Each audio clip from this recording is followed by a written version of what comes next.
मोरांबा या मालिकेच्या 18 नोव्हेंबरच्या भागामध्ये रमा आता वरती जे दृश्य पाहून आलेली असते त्याने रमाच्या मनाला खूप आनंद झालेला असतो। आत्तापर्यंत ज्या क्षणाची ती वाट पाहत असते तो क्षण तिच्या आयुष्यात आलेला असतो आणि तिला समजलेलं असतं की अक्षयचं रेवावरती प्रेम नाही आहे आणि त्यामुळे रमा खूप आनंदी झालेली असते। अक्षयने रेवाला झिडकारल्यामुळे रमाला खूप आनंद झालेला असतो आणि रमा आता तोच क्षण सारखा आठवत असते। अक्षयने तिची हात जोडून मागितलेली माफी, अक्षय तिला 10 वेळा पाया पडत मागितलेली माफी आणि 10 वेळा तिला मनवत असताना हे सगळं आठवतं आणि आपण त्याला किती वेळा झिडकारलं हे पण आठवतं आणि रमाच्या मनाला खूप आनंद झालेला असतो। रात्रीच्या वेळेला अक्षय मनात विचार करत असतो की रेवाला उद्याच्या उद्या घराबाहेर काढलं पाहिजे। रमाने माझ्याकडे जे प्रॉमिस मागितलंय ते प्रॉमिस मी काहीही झालं तरी पूर्ण करणार असा विचार करत तो झोपी जाण्याचा प्रयत्न करत असताना रमा त्याच्या डोक्यावरून हात फिरवते आणि अक्षय विचार करतो, ज्या क्षणाची मी इतके दिवस वाट पाहत होतो रमा, तुझा प्रेमळ स्पर्श आज मला मिळालेला आहे असा विचार करत अक्षय छानपैकी झोपी जातो। दुसऱ्या दिवशी काय प्लॅन करायचा आहे, रेवाला कसं बाहेर काढायचं आहे हे सगळं विचार करत तो आता झोपी जातो। दुसऱ्या दिवशी घरातील सगळ्या माणसांना एकत्र बोलवून अक्षय म्हणतो, मला तुम्हाला सगळ्यांना मदत करायची आहे, म्हणजे तुम्ही सगळ्यांनी रेवाला घराबाहेर काढण्यासाठी मला मदत करायची। पण हे बघ जान्हवी वहिनी, तुला ना मी विश्वासात यासाठी घेतोय कारण आनंद दादा म्हटलाय तू जर काही गडबड केलीस ना तर बघ। जान्हवी म्हणते, मी कशाला काही गडबड करीन, मी तर नेहमी तुम्हाला मदतच करणार आहे आणि रेवाला घराबाहेर काढणं हे माझ्या आवडीचं काम आहे असं म्हणत जान्हवी सुद्धा या मिशनमध्ये सक्सेसफुल होते। मग त्यामध्ये आता इकडे अक्षय सांगायला लागतो, हे बघा मला ना ज्या वेळेला पाडव्याचं पूजन केलं तेव्हा रमाने माझ्याकडे हीच गोष्ट मागितली, तिला कोणताही दागिना यावेळेला नको होता, तर तिला पाडव्यासाठी हेच हवं होतं की मी रेवाला घराबाहेर काढणार आणि मी रेवाला घराबाहेर काढण्याचं तिला वचन दिलंय आणि हे गिफ्ट पूर्ण करण्यासाठी तुम्ही सगळ्यांनी माझी मदत करायची आहे आणि कशा पद्धतीने रेवाला घराबाहेर काढायचं हे आपण ठरवायचं आहे असं म्हणत तो सगळ्या घरच्यांची मदत घेतो आणि सगळ्यांना आपला प्लॅन समजावून सांगतो। या प्लॅननुसार रेवाला उद्याच्या उद्या घराबाहेर काढायचं। सगळेजण या मिशनमध्ये अगदी आनंदाने तयार होतात कारण रेवा या घरामध्ये कुणालाच नको असते। त्यावेळेला आता मात्र सीमा म्हणते, चैन कुली की मैन कुली की आणि सगळेच जण आता मिशन रेवा गो बॅक किंवा रेवाला बाहेर काढणं या मिशनमध्ये आता छानपैकी एकत्रितपणे येतात आणि सगळ्यांचं प्लॅनिंग सुरू होतं। आनंद सांगत असतो, आता आपल्याला मेन शत्रूवरती पण नजर ठेवायला पाहिजे, हातामध्ये जे भेटेल ते घेऊन रेवाला घराबाहेर काढण्यासाठी आता सीमा तर चक्क फ्लॉवर पॉट घेते, नंतर आरतीला तो फ्लॉवर पॉट देते आणि म्हणते हा तू घे, मी बघते काय घ्यायचं ते। सगळेजण मिशनवरती निघतात। रेवाला अंदाज आलेला असतो की या घरातून आपली हक्कलपट्टी होत आहे। ती आई आजीकडे येते आणि आई आजीला म्हणते, आई आजी मला असं वाटतंय अक्षय मला या घरातून बाहेर काढतोय, मी काय करू। याच्यावरती आई आजी सांगते, तू काही करू नकोस, तू फक्त बिचारी असल्याची ॲक्टिंग कर, शेवटच्या क्षणाला मी तुला कशी वाचवते ना ते बघ। रेवा सांगत असते, पण मी काय करू। याच्यावरती आई आजी म्हणते, अरे मी अक्षयला विचारीन ना की ती कुठे राहणार, काय करणार, बिचारी एकटी मुलगी आहे, या सगळ्याचा तो विचार करेल, माणूस म्हणून तो खूप चांगला आहे आणि तो तुला बाहेर काढणार नाही, तू जरा शांती घे की। जान्हवी आता डिटेक्टिव्ह बनून हे सगळं ऐकत असते।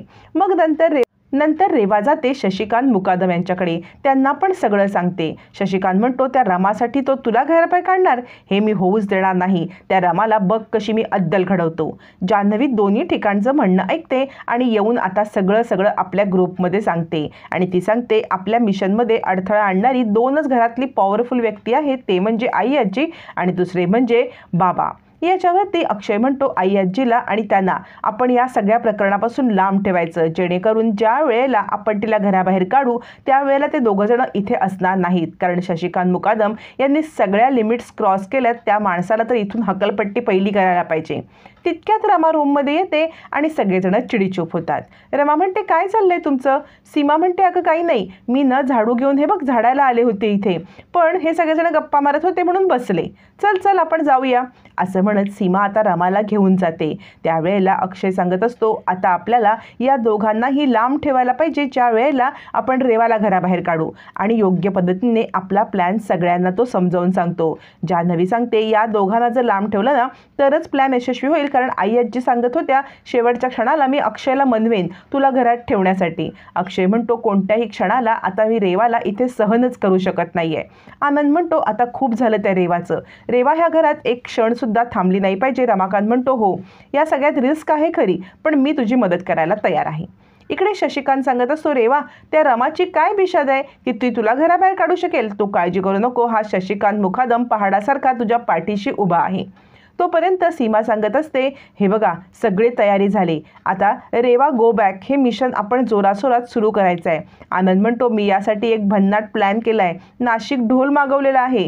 रेवा ज्या वेळेला घर सोडून जाईल ना, मस्तपैकी नाशिक ढोल वाजवत आपण तिची रवानगी करायची आहे. अक्षय म्हणतो, हे भारी आहे अगदी. त्याच्यावरती आरती सांगते, मी पण नाचणार.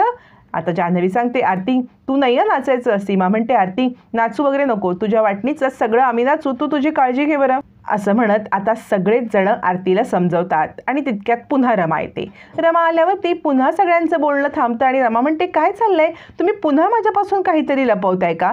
अक्षय म्हणतो, कोणी काही लपवत नाही, फक्त तुला एकच गोष्ट सांगू शकतो रमा मी, उद्यानं खूप सुंदर तयार होऊन जा, कारण तुझ्या आयुष्यातला उद्या खूप चांगला दिवस मी तुला देणार आहे.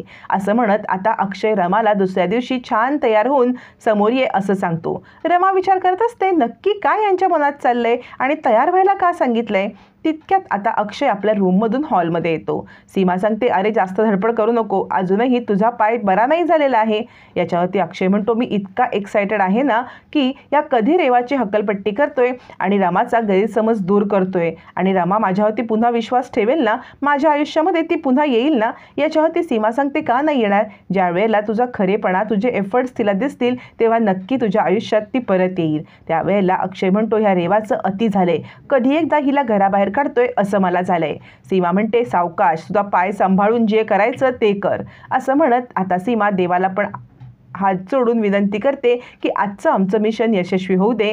त्यावरती अक्षय म्हणतो, अगं देवसुद्धा आपल्या घरातल्या त्या रेवाला कंटाळले, मिशन यशस्वी आपलं होणारच. असं म्हणत छानपैकी रेवाला हकलायची तयारी चालू असते. तोपर्यंत रमा सुंदर साडी नेसून तयार होते आणि आज यांनी मला तयार व्हायला का सांगितलंय हे विचार करत असते आणि तिच्या मनामध्ये वेगवेगळे विचार येत असतात आणि वेगवेगळ्या विचारांचं काहूर माजलेलं असतं. सतत काल बघितलेला समोर प्रसंग आठवत असतो. तितक्यात तिला अक्षयची हाक ऐकू येते, ए रमा बाहेर ये.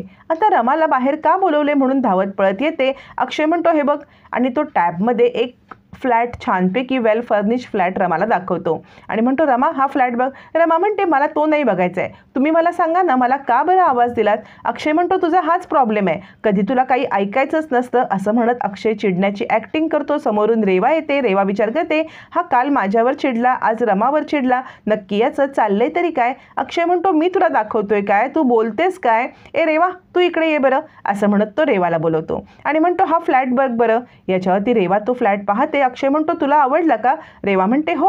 अक्षय म्हणतो, तुला इथे राहायला आवडेल. रेवा म्हणते, हो. मग अक्षय म्हणतो, हा फ्लॅट तुझ्यासाठी घेतलेला आहे आणि तिची राहण्याची पहिली व्यवस्था करून मग तिला घराबाहेर काढण्याचा प्लॅन अक्षयचा असतो, जेणेकरून आय्याजी आता या सगळ्यामध्ये काहीच बोलू शकत नाही. अक्षयने बरोबर डाव साधलेला असतो आणि त्याच्यात रेवा आता छानपैकी नाशिक ढोलमध्ये रमाच्या इच्छेनुसार रेवाची हक्कलपट्टी होत असते आणि आता अक्षय सांगतो, रमा वचन मी तुझं पूर्ण केलंय, या रेवाची या घरातून कायमची हक्कलपट्टी होते. बॅग देऊन आता रेवाला त्या घराबाहेर काढलं जातं. रमाच्या हातामध्ये गुलाल असतो. अक्षय म्हणतो, कर, हिची जशी पाठवणी तुला करायची तशी कर. मग रेवाच्या तोंडाला गुलाल फासून रमा सांगते, आज माझा दिवस आलेला आहे, चल माझ्या घरातून चालती हो. वाईटाचं वाईट आणि चांगल्याचं चांगलं हे नक्कीच होतं. अखेर आता रेवाची घरातून हक्कलपट्टी झालेली आहे.